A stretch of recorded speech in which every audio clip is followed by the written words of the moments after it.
kafasının arkasına büyük bir yara yapmışlar.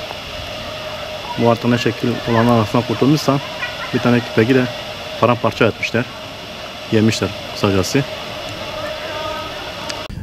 Geçen günlerde ben köy yolundan köye giderken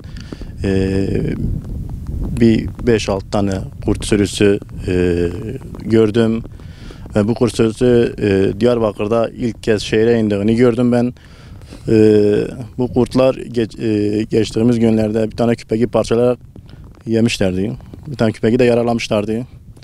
Bunu bizzat ben görmüşüm yani.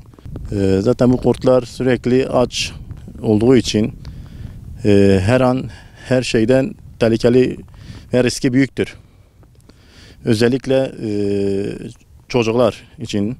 Çocuklar sabah erken okula gidiyor. Özellikle bütün ailelere sesleniyorum. Bütün aileler kendi çocuklarına sahip çıksınlar. Evet, o kurtları gördüğümde kar yoktu geçtiğimiz günlerde. Şimdi kar var ve daha tehlikeli oldu. Bu şeklinde daha da zannediyorum ki bu şekilde giderse daha da şehir merkezlerinde girebilirler. Kar olmadığı geçtiğimiz gün şehire indi. Bu sefer kar yağdı. Bu kurtlar daha da olacak. Bunlar sürü halinde geziyorlar. Tek tek de gezmiyorlar.